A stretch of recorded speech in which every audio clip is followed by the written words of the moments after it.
Hello again, everybody. Welcome to Michael's Record Collection, where we talk about great music with the people who make it and the people who love it. I am very excited to be joined today for this episode by Steve Babb of Glass Hammer. Been doing this a long time. Steve, thank you so much for your time. Oh, thank you so much. Thanks for having me. And a brand new album coming out October 27th on Sound Resources called Arise. It is, wait for it, another concept album from Glass Hammer. This one's a space opera. What's I'm really I really can't wait to get into this with you, but I think I want to start out by asking you what I ask all my guests, which is what was your first favorite record? Oh gosh, that's a good one. First one I probably owned. First couple. Well, I'm gonna give you three. Okay. It was Frampton Comes Alive. Nice. Kiss Destroyer. Very nice. Rush Fly By Night. Well, you had good taste even back then, Steve. Well, I think I was 16 when I got those, and then I was pretty much hooked on rock and roll ever after. Well, tell me, how did you get interested in music to begin with? Did you take like piano lessons as a kid or something like that? Yeah, I was a pianist. I started lessons in the third grade, and I went to a small church at the time, and so they'd love to have I think there were two of us that played piano, so we were always up there playing, and then pretty soon I was drafted to be the pianist, and so I was just involved in music a lot and did the choir stuff in school some through junior high, I think. So yeah, just always loved it. It was though, like I said, in high school, probably about 16, when I musically sort of woke up to rock and what was going on. Okay. All kinds of music at that point.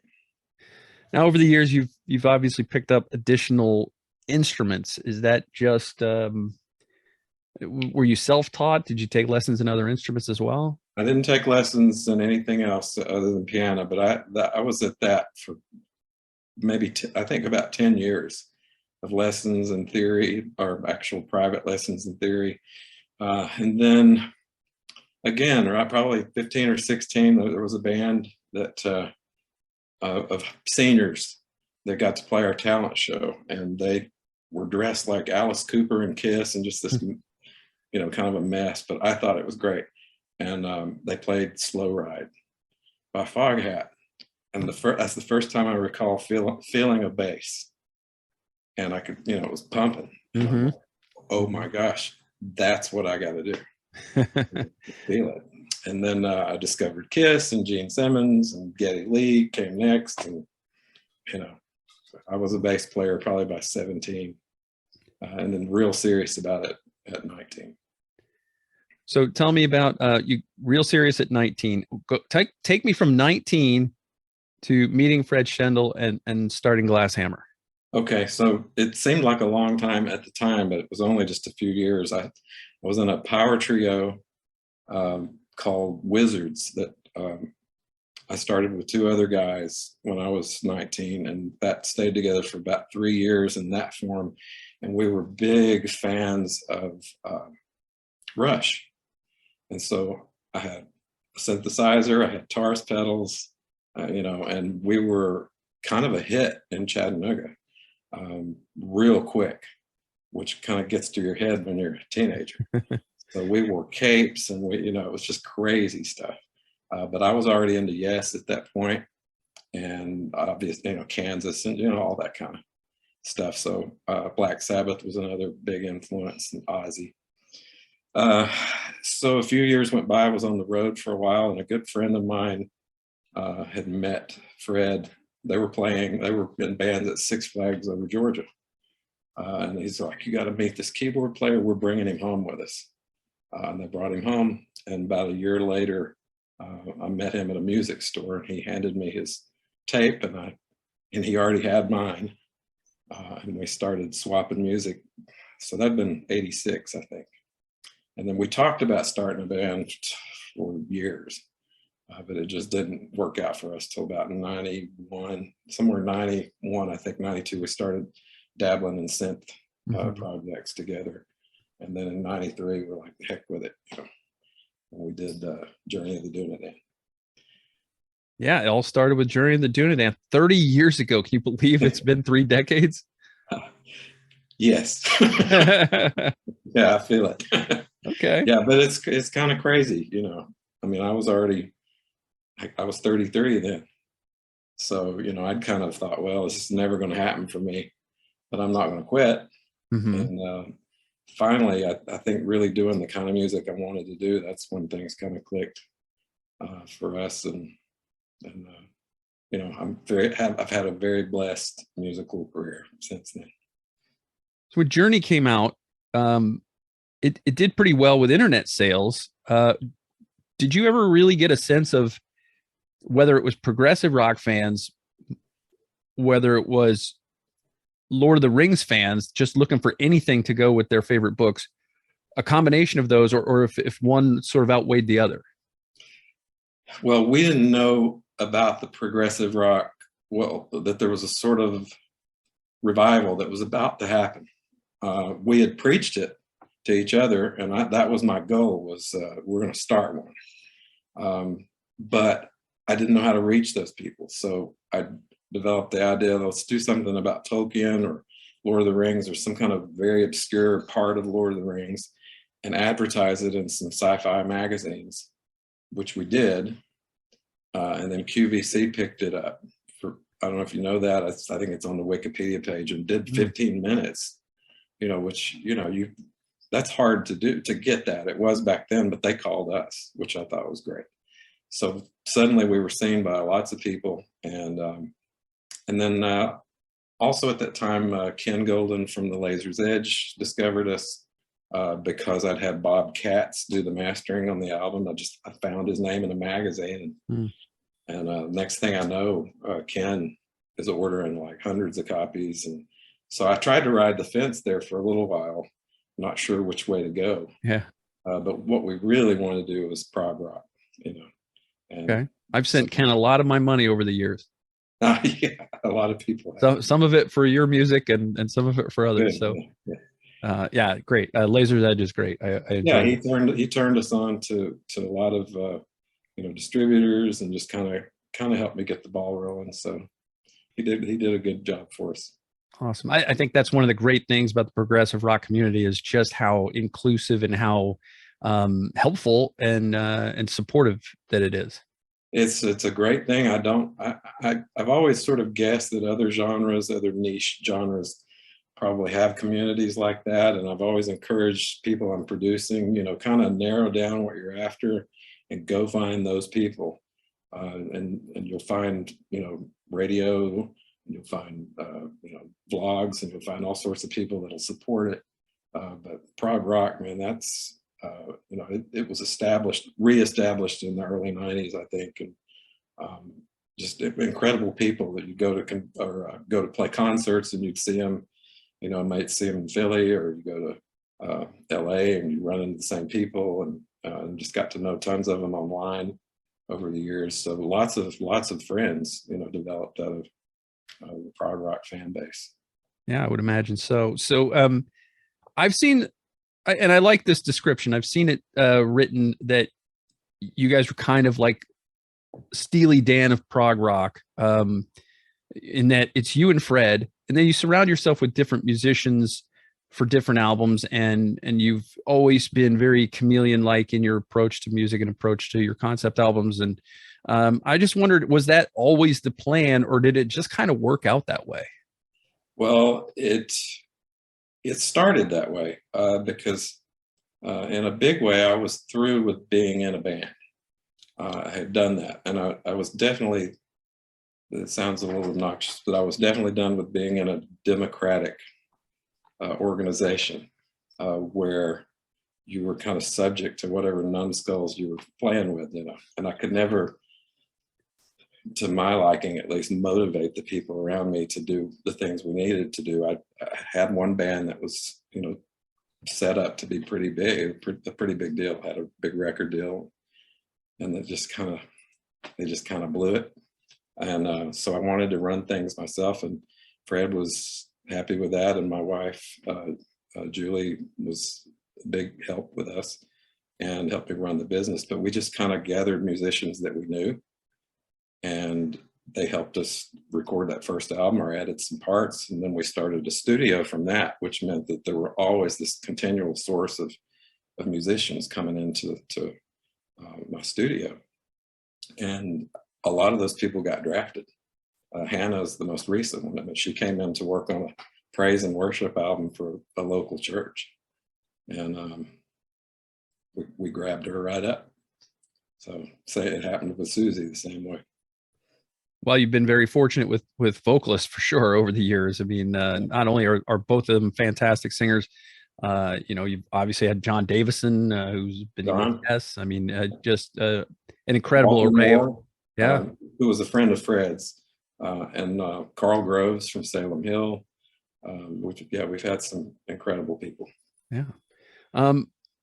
So I may be wrong. It's hard to count them all. At my age, math's hard.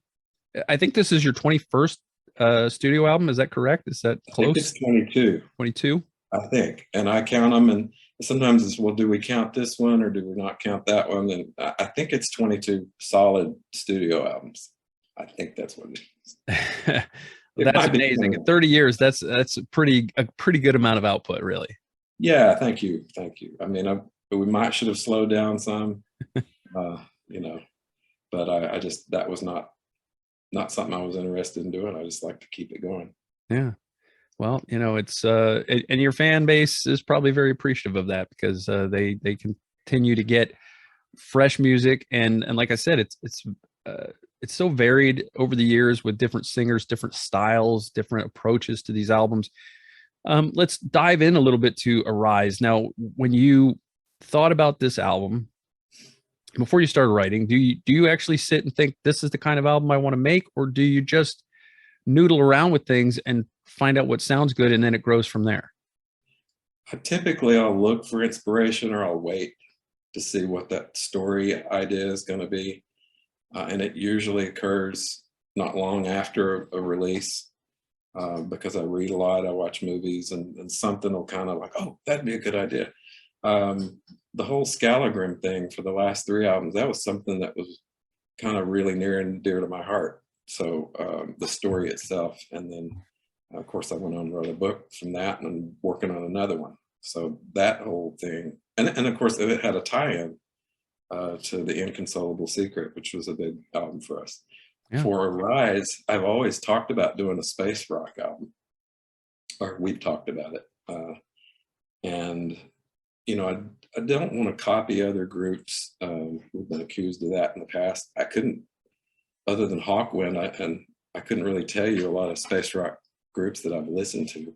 I like Ozric Tentacles. I'm not sure if that fits in there or not. Mm. But I just like that kind of sound. And then we'll start to write, or in this case, I wrote most of this one. And inevitably I start getting away from it into some more symphonic ideas, and so it's just kind of, with Glass Hammer, it's just always been kind of all over the map. And I think there's an underlying vibe that ties it all into who we are. And yeah, so I don't know. I felt like we haven't been to space yet. Let's see where it could go. And then the idea of this android that's kind of going out there searching for things. He's kind of like a weird search for God in a way.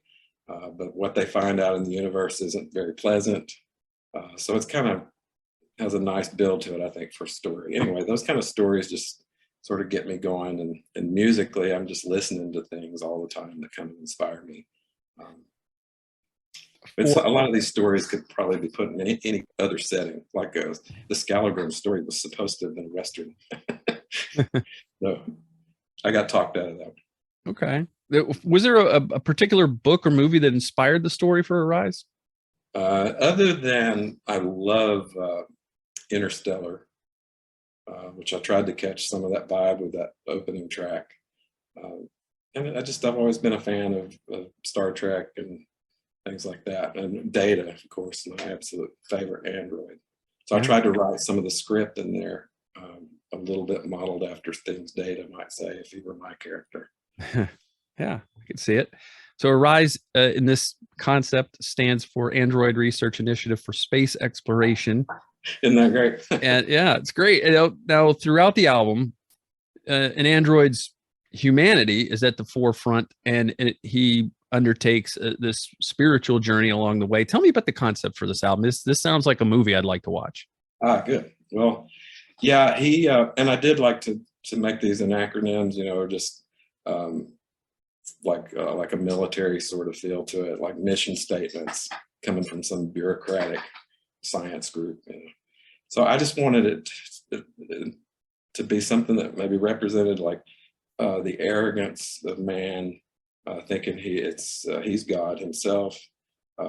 He's just going to go out and discover all these wonderful things, and he's going to mold the universe in his image. And they've sent out this poor android to find it all, and it ends up that there's quite a bit of horror instead of all the wonder he thought he would find.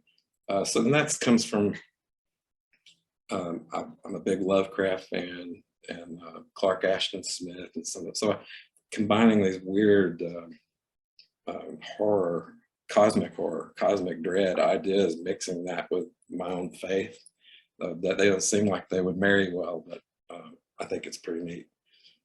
So yeah, so android goes to space, finds out some terrible things, and then the bureaucracy tries to stop him from coming back because they don't want him to come back and say what he's going to say. Mm-hmm. Keep it all secret, and we'll have to see. Maybe I'll return to the project one day. Maybe I'll do a space trilogy, and we'll find out what actually happened to him. Yeah, that'd be great. That's sort of what Rush did with Hemispheres. Yeah, that's one of my all-time favorite albums. Yeah, it's a great one. So we talked a little bit about what inspired it. This was composed, recorded, and produced by you at Sound Resources Studio in Chattanooga, Tennessee. Right. What was the recording process like, and how long did it take to get everything down and then to put it all together with the mixing and everything? I couldn't tell you exactly when this one started, but probably was working on it maybe as early as January or February of this last year, and then had most of it written. Actually, the very last song, the big metal jam on the end of the song, that was the first thing I wrote. Really? Had Reese Boyd come up and thought seriously about trying to do a whole album of that kind of music, but I had these other songs percolating, so wrote all that, and then just spent a lot of time working with Hannah when she could come in, and that pretty much did it. So several months, but music is generally written in a matter of weeks, and then the process usually is delayed somewhat by when I can get people in and when they can get their files back to me, or that kind of thing. So as far as the process goes, when you're writing these songs, are you jamming with one or more musicians? Are you just noodling about by yourself? How does that happen? Yeah, I work pretty hard for days sometimes on an idea, and it just didn't happen. Like, I just have to come back to it over and over and over. I have to work literally for every note. So once I've sort of got it moving, then it just sort of takes off on its own. It's a very strange process. I couldn't really tell you exactly how it happens, but I do usually have a bass guitar nearby, and I've got a keyboard right in front of me, and I just write. I just write till it makes me happy, and then I try to find a key for somebody to come sing it. That's always the next bit. I like it when I've got a singer sitting there with me. I got to do that more with Into the Breach, Scalagrim Into the Breach, and somewhat on At the Gate with Hannah, just right there with me. So I could hear her voice as we went. That's very important to me. So you put everything together like on a demo, and then you share it with the musicians you're going to be working with for the most part? Yeah, it's always kind of a rough idea. And then I hand it out, and I tell them, here's kind of what I'm thinking, but I've always encouraged everybody to do their thing. So I don't hand them parts per se. I will sing melodies for Hannah, and then, I try to get her to do her thing, because I mean, she's super talented. Any singer I've worked with, I've always encouraged, this is my idea. That's all it is. If I could do it the way I wanted to hear it, I'd sing it myself. But that's where you're here. Bring your talent and mix it. And same with guitar players. I did, push Reese around a little bit this time. I knew I wanted some really crazy stuff out of him. Reese Boyd, who's I went ahead and made him an official member this time, for what that's worth. But he's been working with us since, I think, 2018. Coming in, just doing some session work, and maybe played a couple songs. He's been on several albums. A young guy, super talented. Yeah, I was going to say, you're known for certain styles of music. This is very guitar based, drum driven album. Yeah. Much heavier than what we're used to. If you came in like I did at Lex Rex, or Inconsolable Secret, or If, or when any of these things, you're not going to recognize this band almost from anything that that you've done before. This Arise music is quite different. It's heavy. It's almost like, I was trying to figure it out today what it reminded me of, and it's kind of like Black Sabbath meets Arion. Okay. I accept that. Yeah. It's really heavy. I love the heaviness of this. I didn't know what a heavy Glass Hammer album would sound like, but I really enjoy the difference in the sound. And the keyboards are there, a little less prevalent than say some of the older stuff that you've done in the past. Absolutely.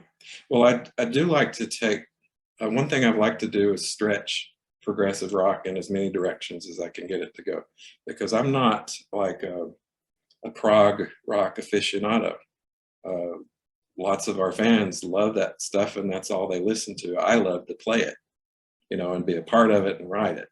I don't branch out really with my listening, and I don't hear that much, especially the modern stuff. I really don't hear that much of, but I do love to kind of shop around for new bands that are out there doing neat things. But I've always been a Sabbath fan, and then there's a whole genre that's come from Sabbath called stoner doom or doom rock. It's all this neat, grungy, dark metal.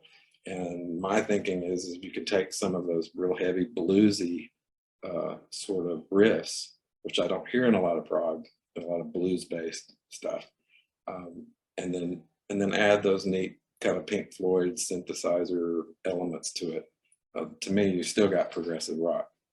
So I do like to experiment with different sounds. I love a lot of pop music. I love lots of heavy stuff, and it's just all going to get in there when I do a Glass Hammer album. Now, I will say, I will say that this is probably and you guys have had some incredible artwork. This is probably my favorite Glass Hammer artwork ever, which is saying something. Tell me a little bit about Michael Lorank's work on this. He took my idea and just kind of molded it. He didn't have as much to do with this one, but he's always done our designs and our logos, and he kind of got that into shape for me. So there's some I don't know if you have the PDF that went with it, but there's lots of cool artwork that's inside. Yeah, sure do. Yeah, fantastic stuff. How did you like it? So I posted it as a possible cover to our fans. I was just teasing the album. It wasn't what I was going to use as a cover at all. And the response was immediate. This was several months ago. And they're like, I'd buy a t-shirt of that. I'm like, oh, would you? Yeah, and I've seen on your Facebook page that your t-shirt sales are going quite well with this. They're about going, yeah. I'm hoping I get one of these. That brings up an interesting point. I like to always ask people, and sometimes I forget, do you have one of everything you've put out? Somewhere. Sometimes my son was really good. He kept everything. He's got CDRs of demos. He just had tons of that stuff. So sometimes I'd be like, oh my gosh, I can't find a copy of On to Evermore, and I need it for this or that, and I'd just go to him, and he popped it out for me. But yeah, I think we've got just about everything. I have a drawer full of T-shirts. I know that. That's good. You have it. Everybody needs a historian. Yeah. An archivist or something. Let's talk about the personnel. Steve Babb, keyboards, rhythm and lead guitars, bass, percussion, and vocals. Hannah Pryor, you mentioned, fantastic vocals. Reese Boyd on lead and rhythm guitars, and some really absolutely wailing parts throughout this album. Randall Williams on drums, and the liner notes say with Fred Schendel, guitars and drums on Rift at Wasp 12, the track with Rift at Wasp 12. Tell me about you and Fred. You and Fred have been there from the beginning. Has Fred stepped back? I'm not sure that I'm aware of the story. Well, there really isn't a story or even an official statement or reason about that. I decided it was, for my part, I was going to step back and take a more passive role and not push people. It's been 30 years, and I thought I'd try to do things a little different. And so I let everybody know, here's the schedule, here's what we're going to do. And he and I talked through it quite a bit. And I waited, but that was the kind of thing I've always done with people. I think I push to produce. I'm a producer, and so that's like driving me. I've got to make this thing. So this time I'm like, let's just chill out. I had enough music, and I just kind of gave him a break. But he and I have been working together the whole time, so he was happy with his contribution, and I loved the track is really good. So well, it's not like a meeting where we sit down and go, okay, I'm not going to do this anymore. It's just we've not talked about it really. Okay. But, it's generally known amongst the Glass Hammer musicians that I don't stop. Just keep going. Yeah. So that was kind of my thing. This time around, I'm going to ask you twice, and maybe 3 times, and after that, I'm moving. Yeah, train's leaving the station. Get on or get run over. Been described. Yeah, somebody. A couple of band members had a conversation once behind my back. I was told about, and like, what's he doing? What is he doing? And the answer from one of the musicians at the studio was like, well, you're not sitting there on the couch. If you're not there with him sitting on the couch, you're not going to know, because we're making it up as we go. You kind of got to be interested and stay in the loop with me, and I'll keep you working. But so it's been a kind of a relief to me in a way, just kind of just take a step back, let everybody relax and contribute as they want. And I think we've got a really good album. So yeah, you do. And you already mentioned the return of the Daedalus, the epic 17-minute prolong. Sorry, my microphone's freaking out. Is that your longest extended jam song where it's just instrumental, or have you had something longer than that? No, well, there's been longer. No, nothing like that that's an instrumental. And I did have Hannah drop a vocal her last 10 minutes in the studio. She was like, on her way out the door, I'm like, get back in there. I can't just have you disappear on the end of the album.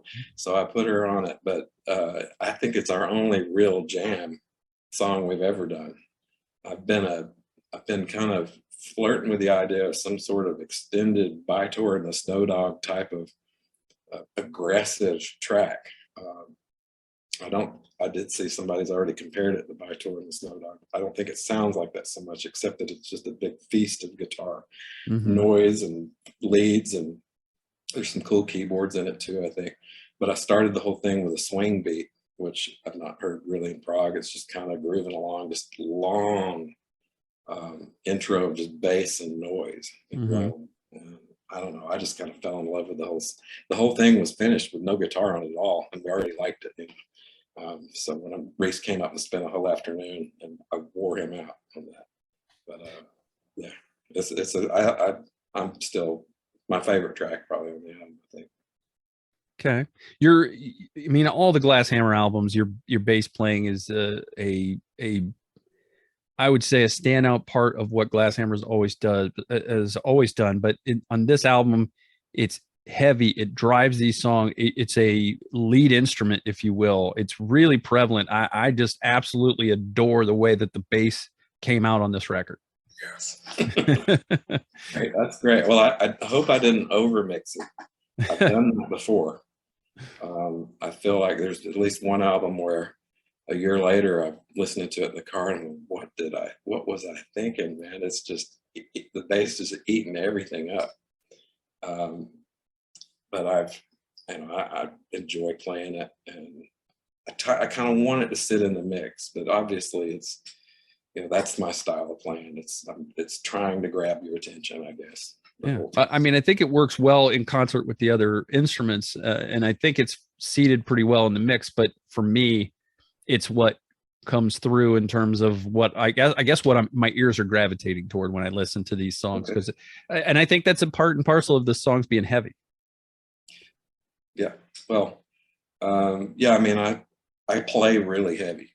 I'll play if there's anything melodic going on where I'm up on the neck really high, and I would compare. That's the Chris Squire stuff that I like, where it's more like a cello than anything, and just the very emotional kind of stuff. I usually play that with my fingers, or I sit really still and concentrate on how to play those notes and make them come out like the bass is actually kind of crying or speaking or singing or something like that. But when I'm down on that the lower part of the neck, I'm picking, and I have a weird picking technique, which is partly from being self-taught. I'm mostly downstroke, and it just comes out just heavy, heavy, heavy. So just add a little grit to that, and that's where I'm getting my tone. And I change it.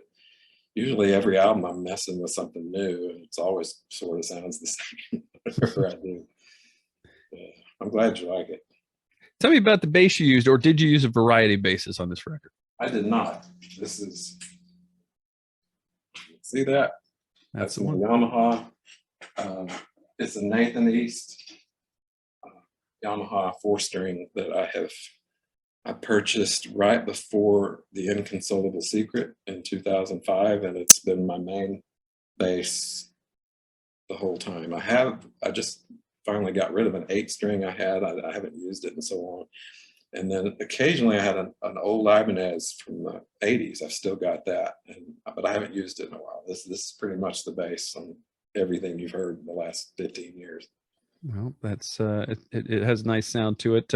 So that this is 9 songs. Starts off with the instrumental intro launch of the Daedalus, and then goes into Wolf 359, which I love it. It's a sinister sounding song. Lots of tension in this song.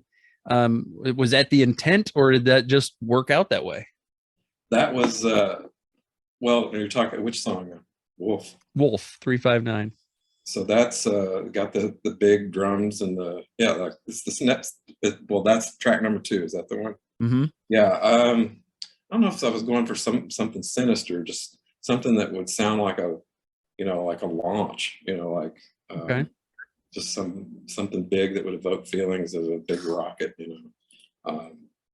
more soundtrack-esque, I guess. Yeah. But yeah, and to me that, that's not really the heaviest one. Right. But yeah. I mean, I don't know. That one was written pretty quick. So you get that tension, that nice tension, which I kind of goes with that spirit of exploration, especially space exploration, in a space horror theme. I mean, it's very cinematic, I think.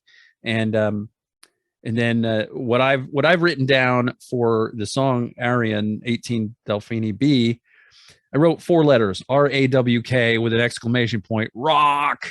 Yeah. Just monster bass runs in that one. Thank you. That one was tough. It almost didn't make it on the album because I could not get a mix on it that I was satisfied with. I had Hannah sang the verses originally. I had her do it a certain way, and then in hindsight, I'm like, oh no. Her first instinct was to sing it real powerful, and I made her get real quiet so I could make her real powerful on the chorus.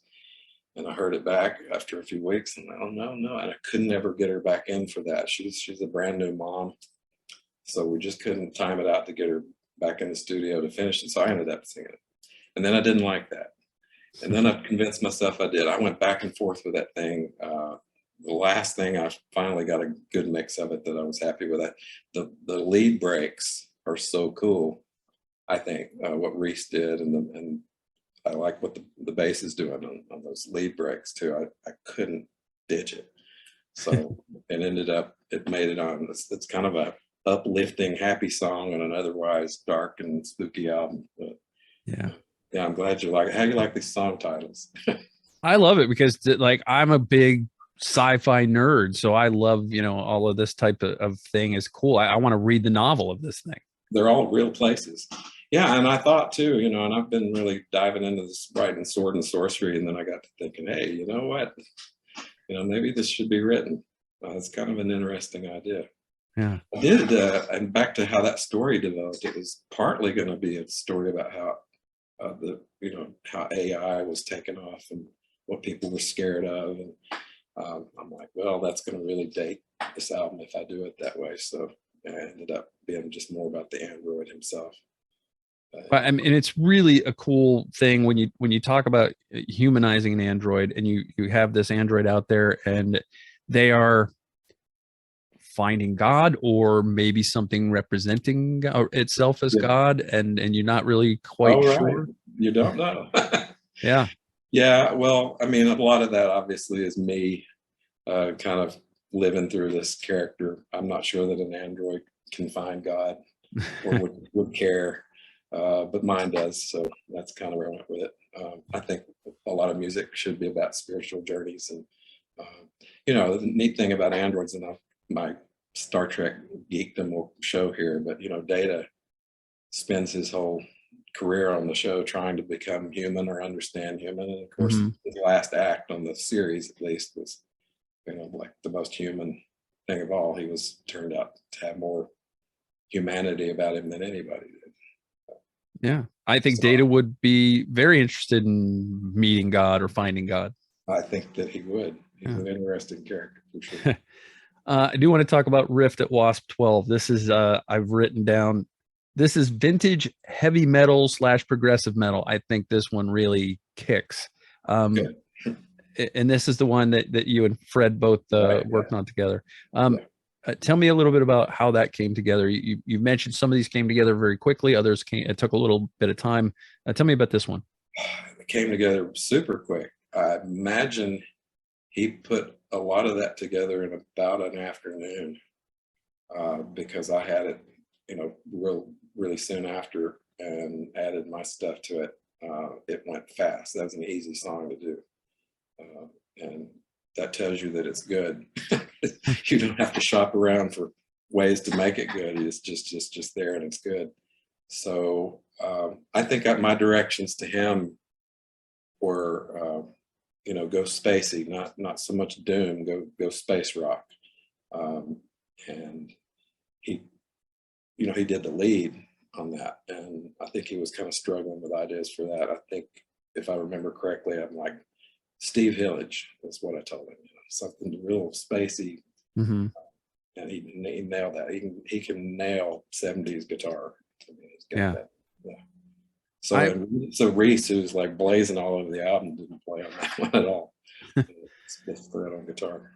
Okay, good. That's good to know. And I mentioned before, it reminded me of Black Sabbath meets Arion, and I know you've worked with Ari and Anthony Lucassen before. We did, yeah, early on, yeah. It doesn't sound necessarily like Arion, but I wondered if there was any residual influence from his style. He's done many space operas, and there's just a vibe there that reminds me of Arion music. Since Fred wrote the majority of that, I probably shouldn't say, but I'm going to tell you what I think, and that would be that probably wasn't a consideration at all. I think over the years we develop impressions of what music sounded like or sounds like, or what our inspirations sound like, and so we just set out to write. And if something like that, you just want a big fat wet guitar. I think we just kind of know how to do that. So as far as influences go, it's just a general idea of spacey stuff. Certainly not Rush, not really Sabbath, but it's crunchy. I hope it sort of stands on its own, but probably not Arion influenced. Okay, probably not. Yeah, and like I said, it doesn't sound like Arion per se, but there's a vibe that is shared, I think, between Yeah, I that. get that. Yeah, Yeah. similar DNA, you know. Yeah. And Shared. you backload this with the two epics. The Arise, the title track is around 11 and a half minutes, and then the Return of the Daedalus at just under 17 minutes. Uh, I'm guessing because this is a linear story, you didn't just set out to necessarily make these songs at any particular length so that you would have the two long ones back to back. But tell me a little bit about the evolution of the story. Did it come after you had the tracks? Yeah, well, I think the whole time I'm writing, I'm kind of picturing where a certain idea would work.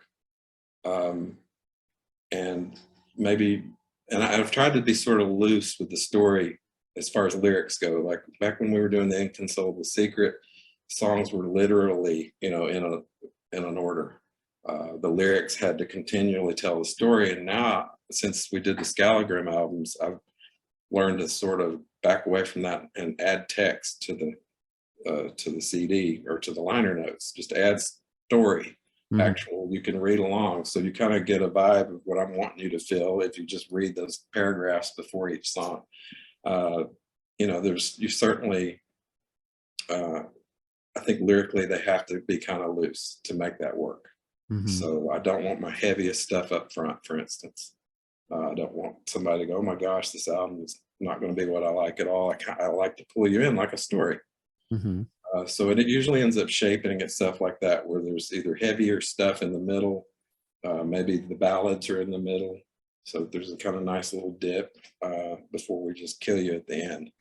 That's a big thing for me, is always the end of a Glass Hammer album. It's just always a challenge because I cannot make myself, you know, just put a song there. They have to have, it has to kind of wrap things up. So, you know, the song Arise is almost kind of like the last song on the album, as far as the story goes, because there's no lyrics really other than the one line on the big finale. So generally, I just wanted you to get a feeling in those last 16 or 17 minutes of the album that things just went nuts. It reached a big dramatic conclusion. You can kind of figure it out for yourself what really happened. Yeah. So I hope it's kind of creates visuals as it goes. Yeah, and like I said, I'd love to see this movie. I'd love to read this book. It's I like the little interstitials in the liner notes with you kind of get the sense of what the android's reporting back, and then what the space agency is saying that about it. Yeah, I kind of, if you're paying attention, you're supposed to sort of start to sniff a conspiracy at some point. It's not going the way you thought it was going to go, and that this group of people are up to no good, maybe, or they're just trying to hide something. So it doesn't ever come out and say that, but that's obviously, now I've said it. Yeah, well, it's kind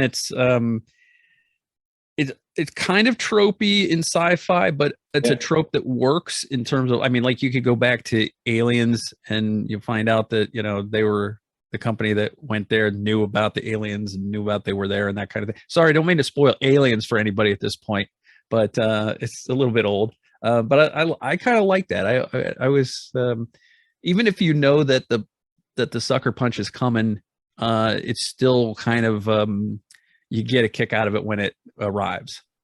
Yeah, I think so. And then, you know, typically too with Glass Hammer albums, I think you sort of expect a happy ending. If you're a long-time fan, you know, there's a lot of optimism in what we're saying, and sometimes I like to kind of flip that on its head. I think I did it somewhat with the last album. I won't spoil how that ends if you haven't heard it, but you know, I wanted this one to just like, oh my gosh, you know, what just happened? So I do have a faith that I do believe in happy endings, but I don't think every album needs to end, you know, with a bow on it. There you go. You know. Variety is the spice of life, Steve. and I kind of like to leave it hanging to see if I'm inspired to keep doing something else, you know, with that story, and I may. Yeah. I mean, you know, don't close off that particular creative flow.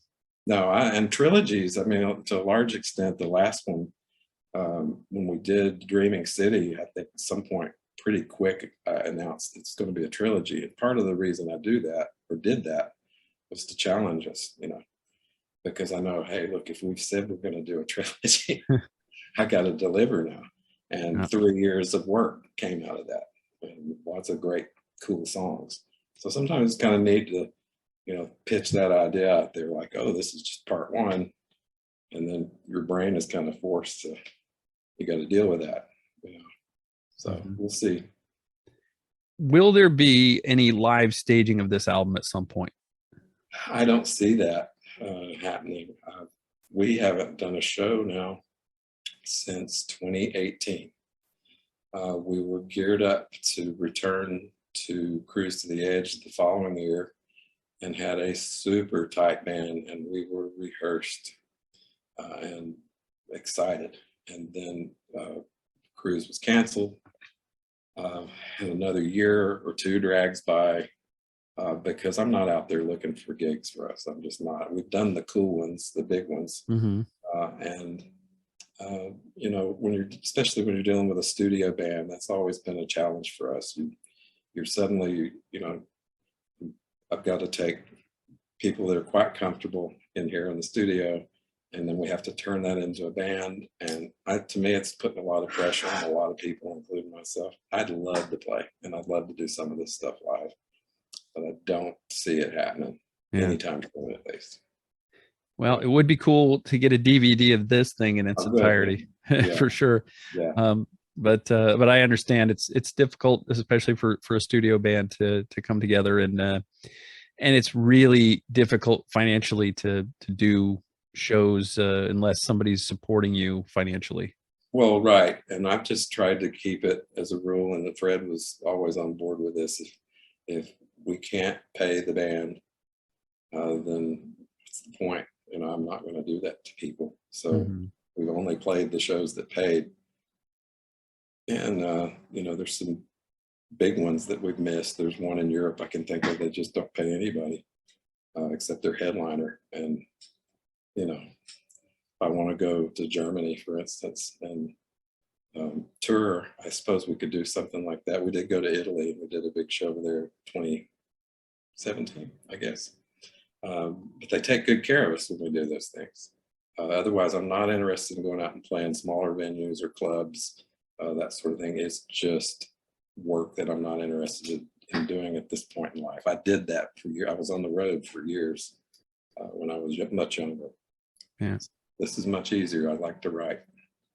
Yeah, well, and I'm sure your fans are happy, because that's how you get 22 studio albums in 30 years. Well, it was a big problem anytime we took a break to rehearse, because in a prog band, I think it happens a lot like this. There's some big show, some big festival that you're going to play. So you might have 2 or 3 other shows that go along with that. So now you take out several weeks of your life to rehearse. Well, you're not writing, and you're not recording, and you're not producing. So we found it like, it was a mixed bag, really, because we like to play, but it took time away from the really important thing, or what was important to us, I believe, which was writing and producing and making albums. That just became a big thing for us.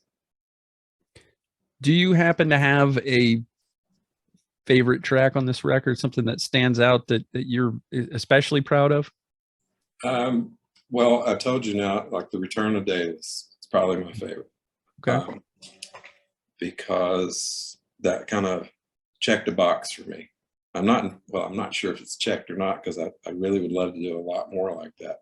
And I think after people hear it, they'll understand. It's just a really crazy song. There's not a Glass Hammer song like it in our catalog. And then I guess beyond that, I would say the song Arise. It's got the cool psychedelic vibe. It's got that old 70s kind of stuff going on in the middle. And then it's got the big Glass Hammer sort of symphonic sound. It all kind of evolves too. I think it's probably the most traditional Glass Hammer song on the album. Yeah, I would agree. I would tend to agree. Hannah nails it. That's always fun when a singer can do something with your lyrics like that. Is there a place that's better for you if your fans buy it in a particular area? Should they go to glasshammer.com and buy it, or should they go to Bandcamp, or does it matter to you? As long as they get it, it doesn't matter. I mean, if I had my, I mean, it's always great when they come to the website and buy it there, especially during the pre-order phase, because we have a lot of really good distributors out there, and they jumped on it too, and now they're pre-selling it. But when you pre-order it from us, that helps us to finance the project and hopefully finance the beginning of the next one. So that's always beneficial. But beyond that, Bandcamp's great. Prog rock distributors all carry it.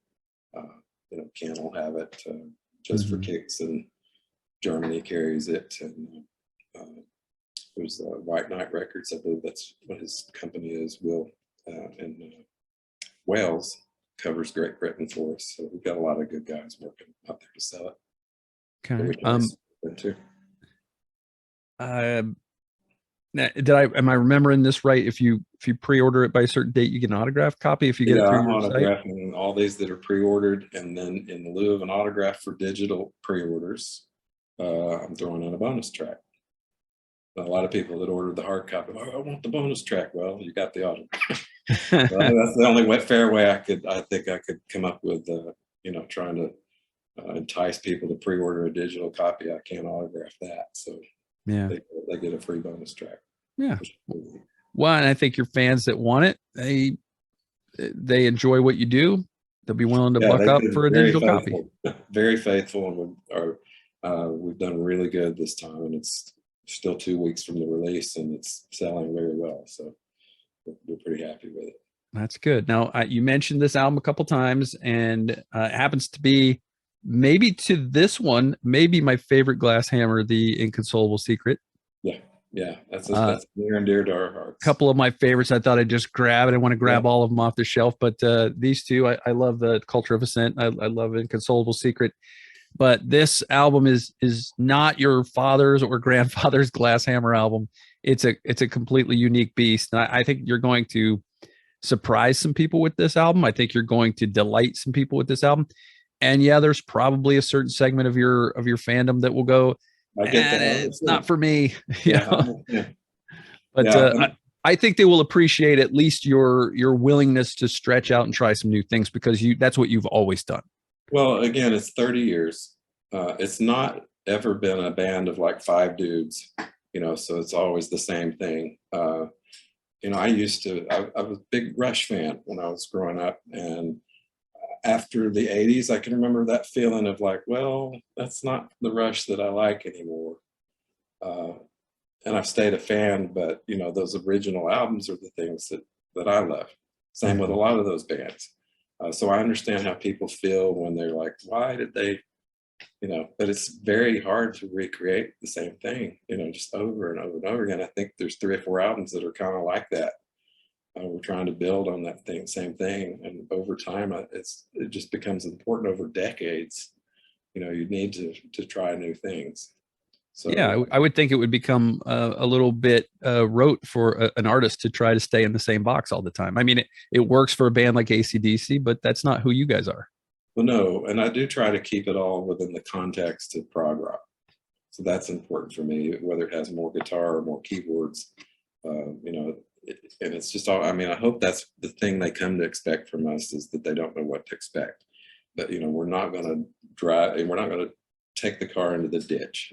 That's keeping it on the road, and just trying to make good music with good stories that compel you and pull you in and get you interested in the character. That's become a big thing for me now.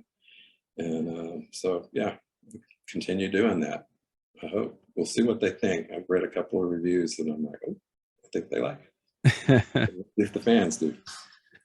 Steve, when somebody buys this album and puts it on, plays it start to finish, what do you hope that they take away from that experience?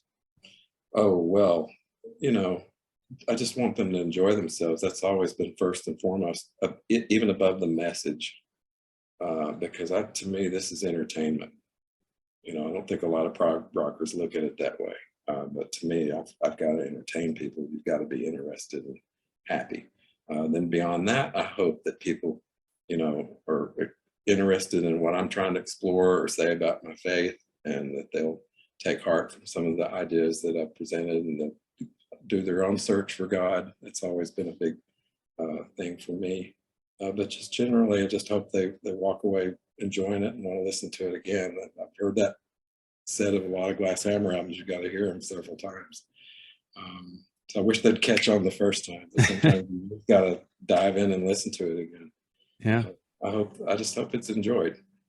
Okay. I mean, there's some great music that you capture immediately, that immediately you get it. There's other music that is more rewarding, I think, when you spend some time with it and you learn, kind of like, kind of like dating someone. You learn a little bit more every time, and then you kind of eventually come to this full realization of what the whole picture is. And I think those can be the most rewarding experiences. It's like a good book or a good movie. If it's good enough that I go back and see a movie the second or third time, or a series even, and I'm starting to pick up on all these little nuances that the director or the writer or the author put in these into all this work. Oh my gosh, I didn't realize that was what tied all this together. Just neat little things like that. If you really dive in, put those headphones on with Glass Hammer albums and listen to everything that's going on, there's a lot there. So yeah, I hope it's worth repeated listens. Now you put this to bed a little bit ago. Have you already turned your attention to the next project? Slowly, because I've got one song I'm thrilled with that's in the works, and it's just music right now.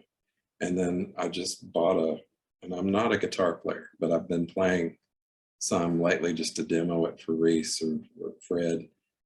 And so now I've invested in this really cool SG, so I can do that Sabbathy doom stuff. So I've got some heavy stuff going on. I kind of, part of me, I want to do like a big old monster heavy album where all the songs are like that. And then I'll find myself with a keyboard, and it's beautiful and it's majestic. Oh my gosh, I'm doing it again. So I would imagine that it'll be just more of the same, but with some slightly different ideas going on with it. But that's my thing. It's the bass and keyboards, and to a certain extent some guitar, and it's just going to be my songs. And and like I said, always though, in a prog rock context. That's right. I will not abandon our fans. That's great to hear, and I'm sure they're happy to hear that too. Steve Babb from Glass Hammer. It has been amazing for me to learn a little bit more about this album. It was certainly amazing for me to listen to this album. I think I'm going to enjoy this one for quite some time. It may be joining the ones I already showed you earlier about among my favorites from your band. I wish you nothing but the best of success with this. I hope it does really well, and I hope somebody ponies up some money so you guys can get out and play a couple live dates. We'll see. I'll let you know. All right. Thank you so much for your time. I really appreciate it. Yeah, enjoyed it. Thanks.